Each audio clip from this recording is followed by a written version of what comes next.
Hi, everybody. It's Mike from Here the Watchman, and today we have just a wonderful guest coming to us all the way from Canada. And he is a wonderful man that we met actually the first time in North Las Vegas at Pastor Billy Crone's church when we did Here the Watchman, Deception in the Desert, which was a great conference. His presentation there has been viewed like thousands of times, tens of thousands of times. He did an interview with Lisa Haven and it went viral. So I want to introduce you to Carl Teichrib. Carl, thanks for joining us today on the show. Hey, Mike, it's my pleasure. I'm glad that we could make this connection. Well, you know, Carl, you've done some fantastic work, and I'm just going to read here to let people know how they can find you. You can, first of all, you can just Google him. Number one, and number two, he has a blog called Forcing Change. It's a monthly online journal documenting the major social, religious, political, economic, and geostrategic trends that are impacting the Western world. As every publication has a bias, he's up front with his. It's all based on a biblical worldview, the exclusivity and the authority of Jesus Christ, man's sinful nature and the need for redemption, and character of God, and the Bible contains the basis for a sound society. It's dedicated to individualism and freedom over group thinking, coerced conformity, and social engineering. It's pro-family, pro-homeschool, pro-life, pro-free enterprise, and fiscal responsibility. Limited government over socialist systems of management. Pro-nationalism over international governance, which just ties into everything that we do here at Hear the Watchman. Now, Carl is an interesting cat, man. Let me tell you. Carl infiltrates some of the enemy's get-togethers and then reports back to us and all that. And recently, he was in Minneapolis where he attended we were debating this earlier, how you pronounce this, the Paganian or PaganCon or Pagana, whatever. He'll tell you about it. But it was a medium-sized gathering of Wiccans and Pagans, and he went there to sort of find out what was going on. And he's watching the development of transformational culture this summer, including Burning Man, which we'll talk about. You all know what Burning Man is. It started out to be like the Woodstock of our generation, and now it's blown up it's a crazy event. Tell us what happened in Minneapolis. Well, Mike, it was like you said, a medium-sized event dealing with the trends and new direction of the pagan community. And when I went there, I thought it was entitled Paganicon, because that's how it's spelled, pagan and then I-C-O-N. So for me, that just made sense, pagan icon, and it would fit. And I had an opportunity to talk to one of the pagan leaders that was attending, and asked, how do I pronounce this? And he says it's Paganicon. Paganicon? Oh, why Paganicon? I mean, that sounds kind of weird. And he understood I was from Canada, I'm not from the US Midwest. And because this is a US Midwest conference, he explained it this way. He said the pagan community, can you hear me okay? Yeah, we're good. We're good, Carl. Don't worry about it. Keep All right, going. he explained that the pagan community in the Midwest is large enough and dynamic enough that they consider the Midwest kind of their homeland. So you'll have, like, let's say the country Pakistan or Afghanistan, they called Middle America, the Midwest, Paganistan. And so this was the conference for Paganistan.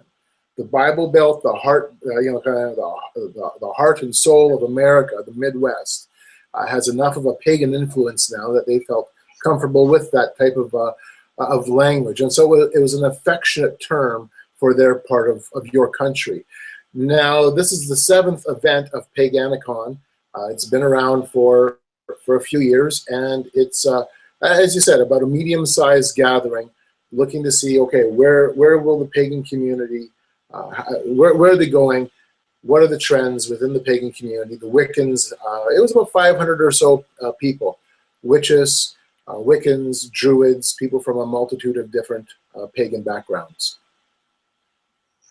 Wow. I mean, now, what have you found when you were there? How organized do you find them to be? Are they organized and moving forward? Well, that's part of why they do events like this, because they realize that they're at a tipping point. The pagan community is at a crossroads. And in order for them to exert more influence on culture, exert more influence on society, they need to bring together their diverse pagan schools and their diverse pagan systems, recognize that they are working together, that they are united in a larger pagan worldview, and come together as witches, as druids, as neo-pagans, and begin to solidify their voice in a unified fashion. So part of this event was built around this concept of we're coming together to try to cross that threshold and to be more vocal, more influential, and have more clout within your culture. And Carl, what do you see as their game plan? How do you see them infiltrating America, and how do they get their tentacles out there? What is their course of action? Well, it's interesting. The people that were there would be they were school teachers, they were engineers, they were doctors, they were university students. They were your neighbors. They were the type of people that you will rub shoulders with on a daily basis. And the understanding was this, that the pagan community, at least in the Midwest, is large enough that they need to begin developing things like pagan community centers. And so one of the initiatives that they were working on was creating a pagan community center on the Minneapolis-Wisconsin border. There was a lot of talk about creating a pagan homeland, where it would be more or less a loose network of temples, community centers, retreat centers, places for the pagan community to interact in a much more tangible level with the local community, and break down the stereotypes that come with people's thoughts when they think of witches, when they think of druids, this type of thing. Now, what's interesting, Mike, is Paganicon is part of what's called the Pagan Pride Project, or Pagan Pride Days. And there's about 40 different cities and communities across the US that annually have a Pagan Pride Day or a Pagan Pride celebration. And this is a project that's been going on for a few years, and it's just growing in size. And they're taking their cues from the gay pride movement, and have just kind of fit it into their own culture, and to present themselves in a way that they will be more accepted by your neighbors, more accepted by your society. Really, it's an agenda or a platform to make them become more mainstream. Because, I mean, face it, whether your neighbors or even maybe your own families may be going, well, I'm not pagan in a big letter P, like I'm not a part of a coven, I'm not a Wiccan. So many of them, so many people that we know in our culture now already exemplify that worldview. And the worldview is basically this: we worship and serve creation, we worship and serve nature. Man, God, and nature are all intrinsically one. That is paganism in its core. And so you may have folks, in your cul-de-sac or down your street or in your community who hold that worldview. It's not that they're going to be a part of a coven per se. They don't need to be. They've already adopted the pagan worldview, which is, of course, diametrically opposed and different than the Christian worldview that says, no, God is distinct, separate, and completely unique. He is not nature, and you cannot become him. Wow. I mean, and as Christians, Carl, what is our defense against this? What do we do to try and stop this? I don't think we can stop it. It's moving forward within our society in such a way that It's in our school curriculums, it's in our movies, it's in our television programs, it's in our video games. It's, you know, in terms of the small p paganism, it's everywhere. It has become a dominant worldview within North America, and indeed across all of the Western world. I think it's not going to be an issue of can we stop it. I think it's going to be more of an issue is let's leverage their worldview to speak truth into what they're believing. And the Apostle Paul did a great example, he had a great model of how that looked. If you take a look in the book of Acts when he goes to Mars Hill, he's at Athens. It's a completely pagan, it's a pagan saturated culture. And he understood their worldview enough that he was able to quote their poets, quote their philosophers, interact with the trendsetters of the day, spend time in the marketplace, debate and discuss. But he knew their worldview, he knew their spiritual condition well enough that he could leverage that in presenting the gospel to them. I think that's what we're going to have to learn to do. I think we're going to have to learn to do that, take that model and apply it right here into our own world, into our own culture. Yeah, good advice, Carl. Very good advice. Now, you talk about this development of a transformational culture happening this summer, and this involves Burning Man and the Oregon Eclipse. What's going on with all that? And tell us, first of all, explain to our listeners exactly what you mean by a transformational culture. Sure. You know, I'll backtrack a little bit. My work historically has involved trying to understand global governance, global politics, understanding transhumanism and the role of technology, understanding interfaithism, the changing landscape of religions, all of that within an international perspective. That's kind of always been where my focus has centered, those areas. In the last, I'm guessing 5 years, probably a little bit longer than that, but really in the last 5 years, I've come to terms with the fact that there's also a cultural side to this sense of global citizenship, this idea of being all as one. And so there's a cultural component to it, and it's been there for quite some time, and it's only becoming more accepted and has a lot more steam moving forward. And so that's the idea of transformational culture or transformational festivals. You could also call it evolutionary culture. It's literally a type of celebration or venues of celebration where we could say, we can come together, we can break down our barriers, we break down what separates us, we celebrate, we dance, we do art, we have workshops.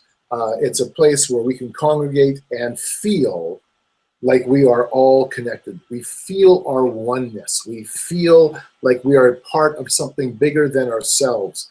And if you understand postmodernism, postmodernism essentially says that there is no meaning. It's a vacuum of meaning, a vacuum of purpose. We're reaching a point in our civilization, Mike, where we're no longer in a postmodern world. Yes, postmodernism is still going to have an influence, but we're moving beyond that. We're looking for meaning. We're looking for purpose. And transformational culture, evolutionary culture, brings that new meaning into one location. It's the new meaning of we're all one. We're all connected. We're all part of this holistic worldview. And so that's kind of the philosophy, the tone that underscores transformational culture. So when you have events like Burning Man, which is kind of a flagship event for transformational culture, you'll see this within that setting, that context. It becomes a lightning rod to experience a conscious shift, a new way of thinking, a new way of being. And you're doing this together as a community. Now, people need to understand Burning Man is just not one event. There's a number of aspects to it. Burning Man is also a global phenomenon. There's now Burning Man events in Israel, Burning Man events in South Africa, Australia. Canada has a Burning Man event. There's Burning Man events across the US. Utah has one, Texas has one. They're across different parts of the world. And so there's that one side of Burning Man that everybody knows, and that's the actual event in Nevada, in the desert of the Black Rock Desert. But then there's this broader global perspective. And there's also more going on than just simply the festival or the community in the desert. There's lots of things going on. I'll give you just an example. This is the 2016 Where, What, When guide for Burning Man from last year. And so as you go through it, you realize that it's 160 pages of workshops, lectures, 160 pages of different events that you can do, different things that you can participate in when you go to Burning Man. So it's not just simply like a county fair. It's not a one-off thing. There are hundreds, potentially thousands of different events all transpiring at the same time underneath this umbrella of Burning Man in Black Rock City. And so Burning Man is just one expression of transformational culture. There's a lot more to it than this, but Burning Man definitely is the one that is the most recognized. Well, you know, Carl, it's I think the frightening thing about Burning Man, if you look at it, you know, when it started, it kind of looked like another festival, like a Woodstock thing. You know, it was free love, people running around without their clothes on and all that stuff. But now it's attracted some of the top CEOs in the country, especially in the tech sector. Right. What do you think that's all about? Well, it's always been a San Francisco event. Burning Man started on the beaches of San Francisco, and in the late 1980s, early 1990s, it was taken out to the desert of northern Nevada. But it really has always been an event where Silicon Valley has gone. It's been kind of the event for San Francisco's tech sector. Google goes. In fact, the very first Google Doodle back, I believe, in 1997 was Burning Man. Facebook goes.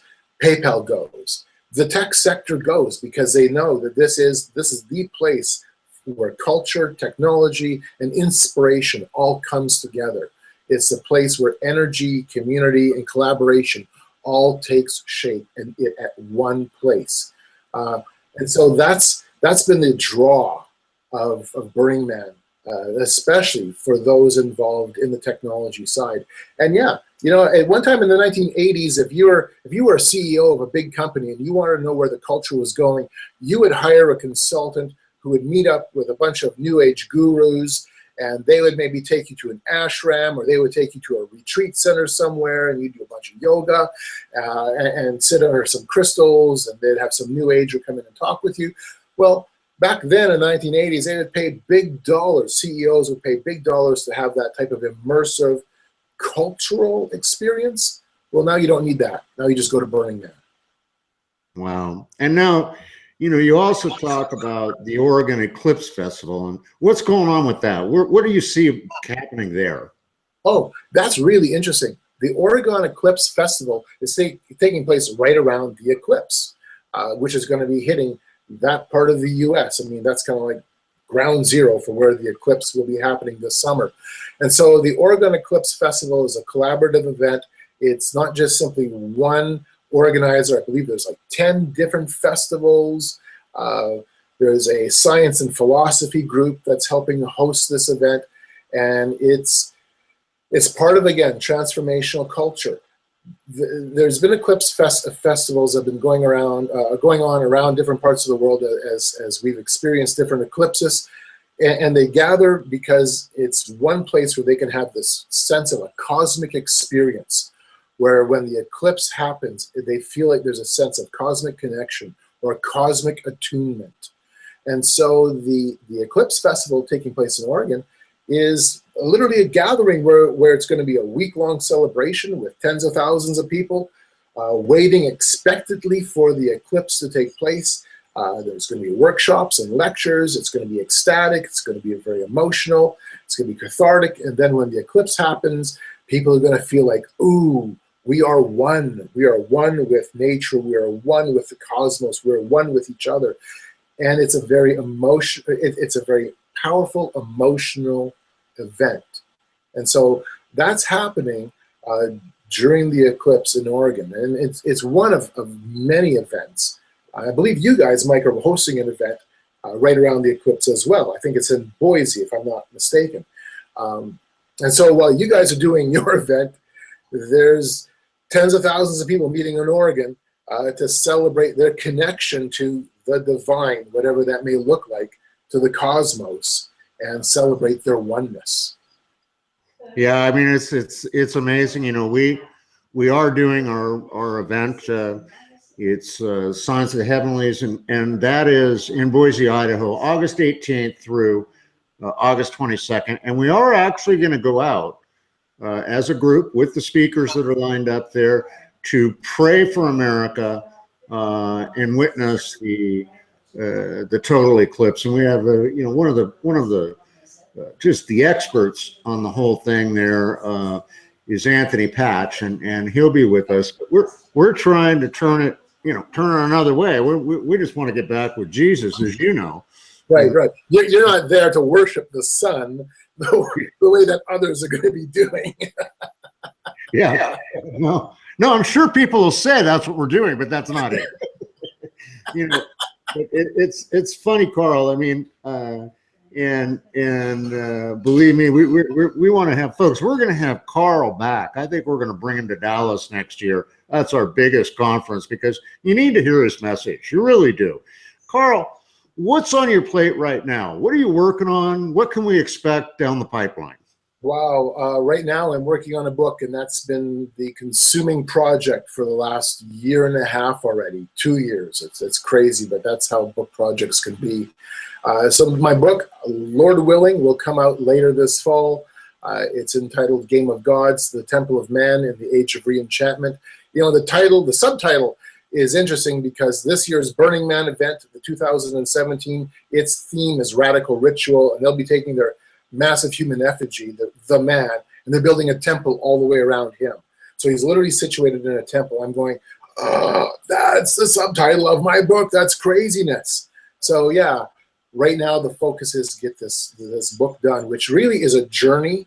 I am taking you along with me as I go, as I've gone to the Parliament of World Religions, as I go to transformational cultural events, as I go to Paganicon, and take you to things that have happened when I've been at the United Nations.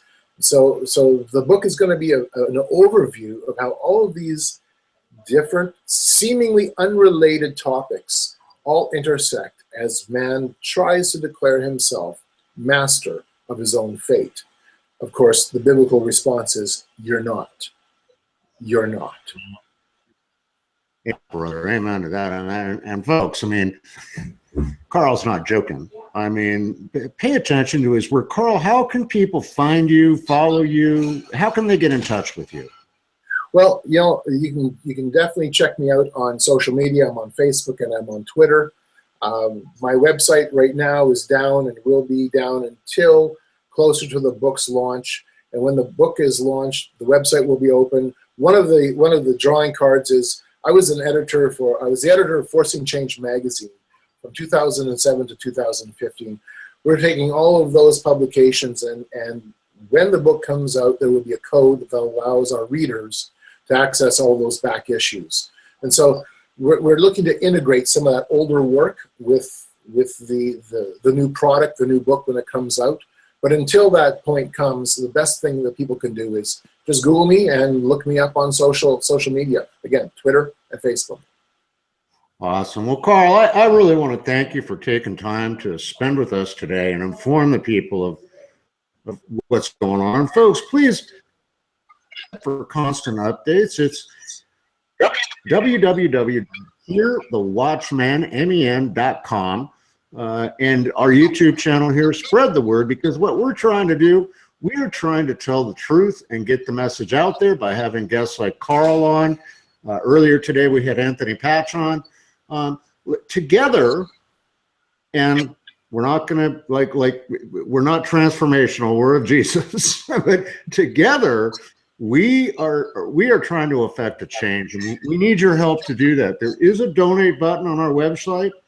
If you find it in your heart to help us continue our mission across the country, we're actually looking at doing a conference up your way, Carl, up there in Canada, if we can figure out how to pull it off. But, you know, folks, it's important that you hear the message of the Watchmen, the guys like Carl, who are out there on the wall trying to give you a warning and to provide you with the information that you need. So again, Carl, God bless you for all your work, and thank you again so much for spending time with us today. Hey, thank you, Mike, for this opportunity. We'll talk to you guys later. Yep, we'll talk again soon, and until the next Watchmen's Report, folks, stand by, and God bless each and every one of you.